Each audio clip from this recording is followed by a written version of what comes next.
I'm here to talk about what it's called the cold hard truth. Okay, I went to work for Schneider Intermodal, and I did the training and got my truck, and I was doing the regional. Now, I'm not here to bash anybody or anything like that. I mean, there are some good points about it and some bad things about it, and I'm just trying to bring the facts from my perspective and my experience. So the training was good. I mean, you do get overwhelmed with the paperwork and the process and the physical and everything else that kind of goes along with that. And, you know, I came in as an experienced driver, and so I only had to do a 5 day. I couldn't imagine doing the 3 weeks. After 5 days, I definitely had enough of that. I mean, I pretty much had enough of that after the third day. The first couple of days where you do the physical and you're just bombarded with the paperwork, it's just nonstop, nonstop, nonstop. And okay, that's to be expected. That's you're processing into a company as big as Schneider. Now, one of the points I'm going to bring about that is you are just a number, and you will be assigned a number. Okay, so you're not Paul, Steve, Rick, whatever, Mary, whatever your name is. You are you can pretty much throw that out the window. You will be given a number. You could be, 201641. Okay, and that's who you are. Okay, you're no different than the container numbers, which they have back here, and they're SNLU 982409, or a chassis number SNCZ 171707. It's all part of the paperwork and how they identify the driver, but you are driver 201643, whatever they give you, and that's about it. That's really about what you become. The thing is with this is it, and I mean, they actually said this in training. It doesn't matter whether you succeed or not. I mean, they want you to succeed. They need you to move that freight. But if you don't, there's just another group coming the next week to process through. This goes on week after week. The batch comes in, they process them, and they give them the physicals, and okay, whether they don't pass the physical, whether they can't pass the road test, there's a lot of variables which make or break a new hire. And if you make it through all that process, and you make it through the orientation training, then hey, good for you. Then you're gonna probably spend, I spent 5 days with another driver out on the road, just basically the passenger seat, and I really didn't do much driving. I was then given one of these tablets, which basically everything is done here, and the Qualcomm. So I was getting paid by the mile and for hook and drops. Now, okay, I didn't get, as I was explaining, now your recruiter is going to tell you all kinds of magical stuff. That's not going to happen. Believe me, the promises aren't really kept. Okay, the fact is, you're going to be stranded on the side of the road waiting for a load. That's it. I mean, I was sitting for, like 4 hours, 2 hours in a rail yard, hooked up to something, and then there was a complication with something. I wasn't allowed to leave the rail yard because there was a problem with the container, so I had to drive back around. Now I sat there on the phone or hold. Now that's, basically the other thing is, it's not like an immediate phone. I'm going to call in and complain, or say, hey, I got a problem. It doesn't really work that way. You call, you set on hold. You can call your DBL. Now, whether or not you're going to get through, that's irrelevant. You got a problem, and you're getting paid by the mile, but now you're sitting, and you're not making anything. You're sitting there, and that's where the frustration starts, because there is a lot of frustrations. Believe me, there's a lot of mix-ups here. So you take your little tablet and you go on there and you message, and you got to put the reference number. You know, it's called Sharewell. You message in what it's regarding, and it'll pop up. Somebody is going to respond to your request, and in the meantime, here you are, just sitting here going, okay, watching things go on by, and you got to remember now, your clock is ticking. You got a DOT clock, your 14-hour clock, your 11-hour clock, your 8-hour clock, your 70-hour clock, but your main one really kind of is going to be your 14-hour clock. That's going to be your day. Okay, so in 8 hours, you got to take your 30-minute DOT break, and so that then resets. So if you were out like 6 hours on that 8-hour clock, you took your 30-minute break, then it's going to give you your remaining hours of the 14-hour clock that you start chewing on, which, there you go. Now you're stuck in a rail yard for 2.5, 3 hours, and your clock is just ticking down. I mean, you got to remember, there's drivers all over the place, and they're having this problem. Believe me, all the other drivers are having problems too, and problems are going to happen. But the bottom line is your pay to your time ratio. I did the numbers. I did regional. I slept in the truck. I put in my 14-hour days, and I did my 10 hours in the sleeper. Now that, in the 10 hours, your 10-hour break for your DOT clock to reset, you are an unpaid security guard. Okay, that's it. Bottom line, you're not getting paid. You're sitting in a truck, either in a truck stop or a rest area or wherever it is you found a place to park the thing. You are now an unpaid security guard for that truck. You can just sit in here and live in here. I did. I mean, I got other videos here. I'll show you what I did. I mean, I did my paperwork, I ate, and I watched Netflix on my iPad. Okay, so that's what you're doing. And, or, if you want to go into the truck stop and get a shower and all of that, that's your time. That's your personal time. Time is money. And there is no money. So it's a 24-hour-a-day job. My day started on a Sunday, where I had to get my clothes ready and pack my bags, and then I had to go to the store and get my food supplies for the week. And then I had to get, you got to get to bed and get some rest. My alarm went off at 3:15 in the morning, and I got to my truck by 4 a.m., and I had to do my pre-trip, which you don't get paid for your pre-trip or your post-trip. That's part of your 14-hour clock. You inspect the truck, you grab your little tablet, you look at your pre-assignment, and okay, whether you're going to accept it and what it is, and then you start rolling. Now, you're going to start making whatever cents a mile they're going to pay you, and you're going to start heading in that direction, and hopefully you don't get stuck in traffic. Hopefully when you get to the other end, now you're going to the rail yard, and believe me, I have a video on here showing the process there. You're sitting in that line. You're not getting paid to sit in that line. Okay? I'm going to tell you, they're going to say, well, you know what, we're going to pay you $10 for a hook and drop. Okay, that's only on a live load, not on an empty. Okay, I didn't get paid on the empties. I don't know how many of those I was transporting.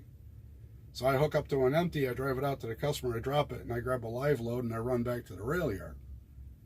Okay, well, I got paid for the hook and drop of the live one, but what about the empty? I didn't, wait a minute, I'm going to do the math here. I'm not getting paid for that. Plus, so I had a day where I ran 456 miles. Okay, but I got paid for 369. Because what is it? Freight miles as the crows fly, however it is. The numbers just don't jive. Okay? They don't. And then if you're going to get deducted for your health insurance, or you're going to do the CDL protection plan, or however that is, that all comes off that your pay at the end, when bottom line, your taxes and everything else like that. So, all right. I did, 1,081 blah, blah, blahs. and after taxes it was like $785, and that was before we're talking about the health insurance and all that. Okay, but that's a 24-hour a day job. Like I said, start on Sunday, get everything ready, go to the grocery store. That's your time. Get your clothes ready, go to sleep, get up, drive your car, pay your toll. I mean, I had to pay a toll to get here. So you drive your car, you burn your gas, you get here, you do your pre-trip, you get all your stuff loaded in the vehicle before. All right, well, you get everything loaded, then you do your pre-trip. Okay, so you still haven't even been getting paid yet. Okay, now you spend your 14 hours on the clock, whether it's miles or a pickup or a load or problems, and then you got your 10 hours. There's 24 hours. So I went from, let's say, 3 a.m. on a Monday to whatever time I ended on a Friday, round the clock, sleeping in the truck. And, you know, 780 some dollars. Like, Jesus Christ, you know, if you did the math, if you did, okay, well, if I did $15 an hour for 24 hours a day for 5 days, you're going to be better than that. You would. Like I say, I'm not trying to bash my experience. It's an experience, and it was a, you know, I mean, I will take from it what I can positively. I did like the trucks. Okay, it's an automatic. It's beautiful. Okay, I like the trucks. The chassis are basically in good shape and things like that. Okay, but what does that do for me as far as my pay? Okay, the trucks are good and this and that.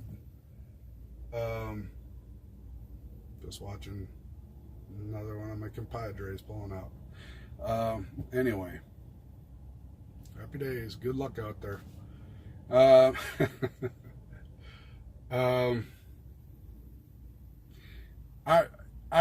I figured I would give you some type of, you know, if you're a new driver, you're considering doing the Schneider Intermodal. It's got its challenges. I'm just telling you, don't think you're going to come out here and rock the world now. You know, I mean, all right, I'm going to go and make all this money. You're gonna fight for every cent, every mile, every cent, and then you better keep an eye on your pay. I'm telling you that. You better dissect that, because you will get shorted on that. I mean, whether it's intentional or not, I don't know, but the numbers won't mesh at all. Now, the times you do get stuck somewhere, said I've been stuck 4.5 hours in a parking lot, couple hours, 2-3 hours in a rail yard, another hour and a half sitting on the side of the road, going nowhere, fighting with them about, come on, give me a load, give me a load. I mean, come on, when you get there, they know where you're going. I mean, you got to set your net, your next available time, and your ETAs, and that kind of is frustration in itself, because how do you know exactly when you're going to get somewhere that's, you know, 280 some miles away? You do not know what you're going to run into from here to point A to point B.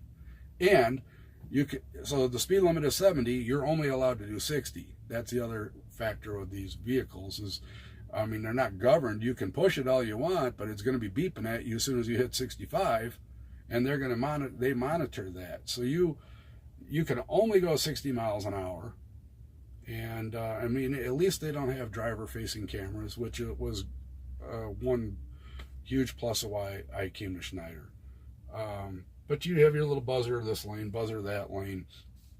It's beeping at you when, you know, you're getting too close to somebody, and that's all. It's all about safety, and they are really safety conscious. But you know, if you rev the truck up too much, oh, it's too much on the RPMs, or your percentage of overspeed. You were doing 63 miles an hour longer than you should, and you got too close to that car, and that, you know, I mean, so like all day I'm driving this thing, and all right, okay, beep, beep, yeah, all right, whatever, okay, all right, all right. Well, you're going on a turn, an off ramp, and the thing is beeping at you. Well, okay, there's a guardrail there. I'm coming around the turn off ramp. What do you think? Beep, beep, beep, beep. Okay, so you're going through construction. At least you can hit the button for the lane finders, because soon as you go to change lanes, the thing is buzzing at you. Okay, whatever. Turn that off. But just all that just kind of just drives you goofy during the day. Believe me. And then the other thing is, you better make sure that you know how to scale, because if you don't and you get caught for an overweight, you're paying for it. They'll deduct it out of your check. They'll deduct it out of your check. And if you do decide to continue on, and you want to, or you do decide to join and say, you know what, I'm going to show them. I'm going to show them that I can do it. That's what I thought. Okay. So I did get the CDL protection just in case I did get an overweight charge, which I didn't. But it does help. I mean, you don't want to take the whole load on that. My thing is, for me, I came out, I gave it a try. I don't have a mortgage. I don't have car payments. I'm not married. I don't have kids. So, hey, I'm going to give it my best shot and see if this will work. But honestly, I just don't see it. I mean, I've talked to other drivers, and I won't get really into the details of that, but they're dying paycheck to paycheck. Okay, so you got a wife and 2 kids at home, and you're the only source of income, and you're driving this truck 45 cents a mile, or whatever they decide to pay you, and $10 for a hook and drop, plus your health insurance. Now, if you're going to do a family plan and all that, you're dying out here, dude. That's all I can tell you. And here's the other thing.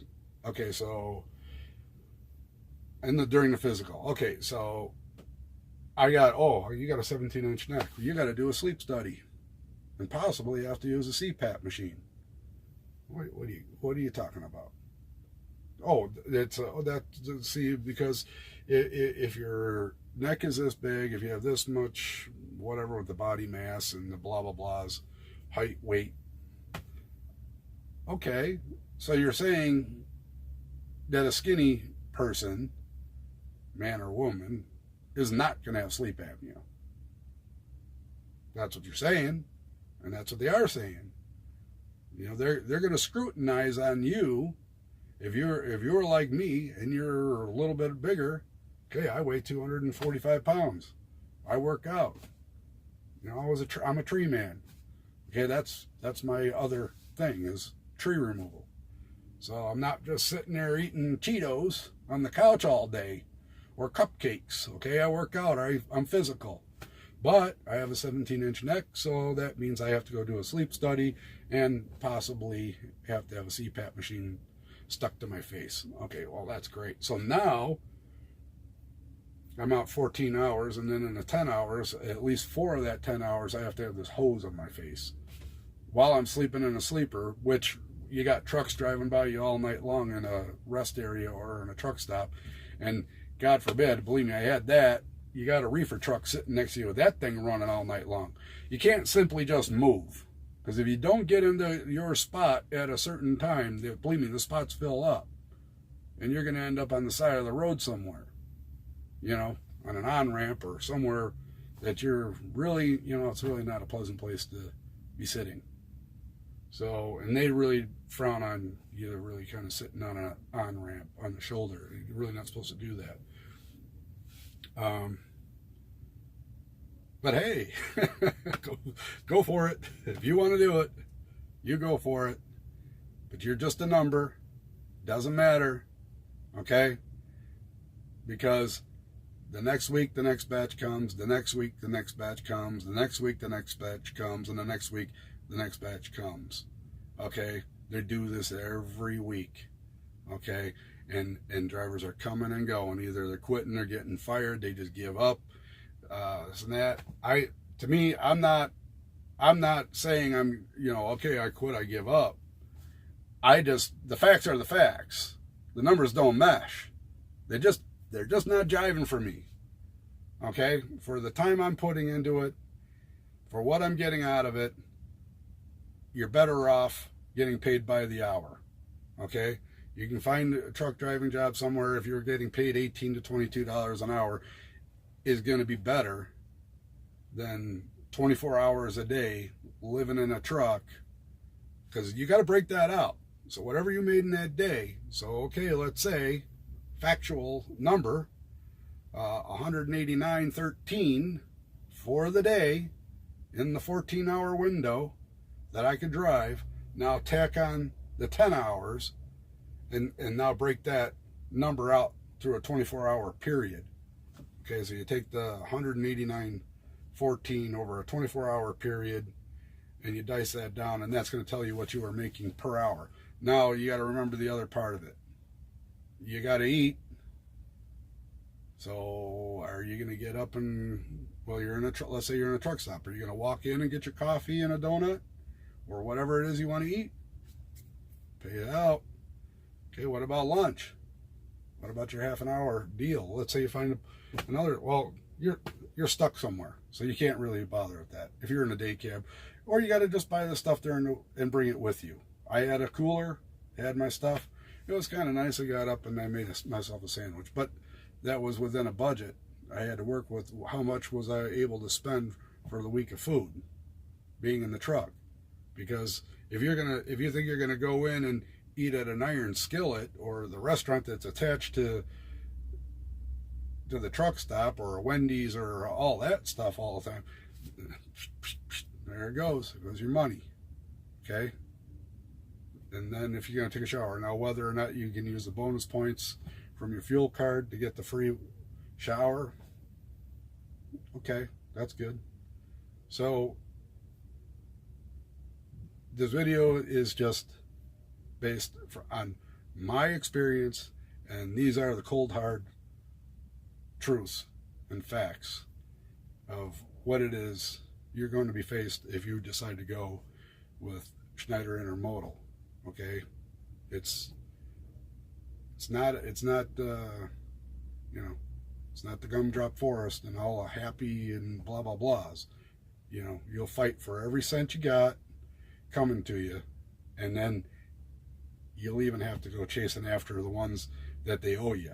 You fill out a detention form or detent pay or whatever. I had to fill those out, and that's still whether or not how much of that you're going to get paid. So I hope this video is helpful to those out there looking to jump in the seat of go running on down the road with their career. It might be good to get your feet wet on it, but you'll find out pretty quick that and don't be looking at it as like thinking you're going to make a ton of money, because 24 hours a day pounding down the road, running into trouble here and there, it's just the facts. That's what's going to happen. Okay, so that's about it. I'm going to close the door on this one. How do you flip this thing? All right.